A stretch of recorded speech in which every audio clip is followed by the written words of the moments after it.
Erkaklar diqqatiga tez hojatga chiqasizmi? Peshob tomchilaydimi? Pastki qorinda og'riq bormi? Erkaklik quvvati pasayganmi? Bu oddiy holat emas. Vaqtida chora ko'rilmasa, prostata muammolari jiddiy asoratlarga olib kelishi mumkin. Yechimi bor. Prostamix Turkiya texnologiyasi asosida ishlab chiqarilgan 18 xil tabiiy giyohli kuchli formula prostata muammolarini bartaraf qilishga 100% yordam beradi. Hoziroq 55 kodi bilan 503-2200 raqamiga qo'ng'iroq qiling va turkiyalik mutaxassisdan bepul maslahat oling. Faqat bugun birinchi marta murojaat qilganlarga 50% chegirma bor.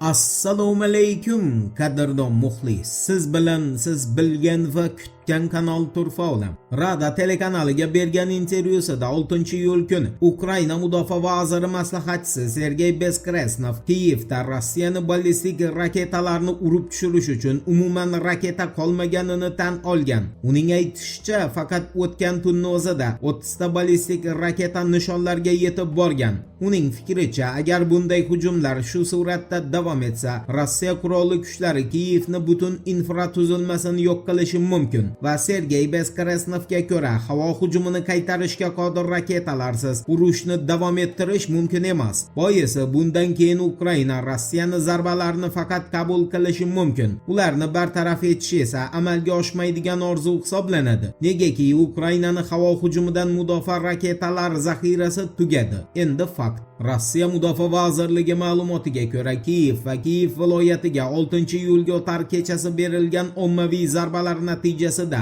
Kiyevdagi Buravestnik zavodi, dronlar va radiolokatsiya texnikalarini ishlab chiqaradigan korxona zaxiralari jangovar harakatlar hududiga favqulodda yoqilg'i yetkazib berish uchun foydalaniladigan Vishnyovoye yoqilg'i moylash materiallari ombori, artilleriya katerlarini ishlab chiqaradigan kema qurish verfi, zenit raketa majmualarini ishlab chiqarish va ta'mirlash, aviatsiya texnikasi, havo mudofaa tizimlari hamda dronlar uchun butlovchi qismlar ishlab chiqaradigan Giuliani zavodi, navigatsiya va avtomatika vositalarini, jumladan Neptun MD raketalari uchun jihozlarni ishlab chiqaradigan zavod, zirhli avtomobillar, zirh himoyasi, shuningdek raketa va uchuvchisiz uchish apparatlari uchun o'q-dorilar ishlab chiqaruvchi korxona, uzoq va o'rta masofaga uchuvchi dronlarni ishlab chiqaruvchi korxona nishonga olingan. Hujum natijasida esa yuqorida eslatilgan kompaniya va zavodlarni barchasi yo'q qilingan. Bundan tashqari Rossiya 6-iyul kuni Dnipropetrovsk viloyatidagi Novaya pochta yuk terminaliga ham zarba bergan.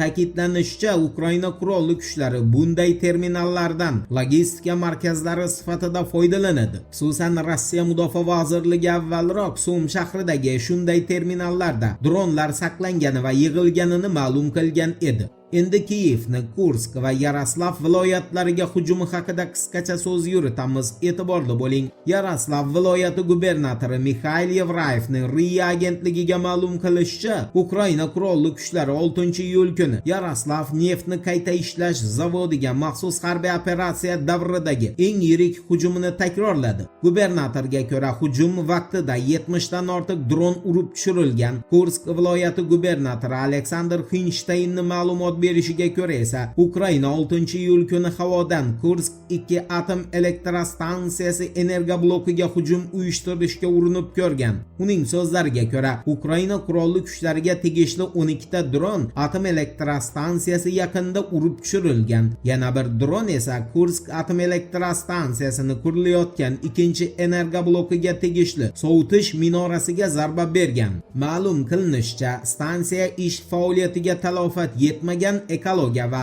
aholi uchun hech qanday salbiy oqibatlar qayd etilmagan. Endi Polshani Ukrainaga bundan keyin bir dona ham raketa bermasligiga oid xabarga yuzlanamiz. Diqqat bilan eshiting.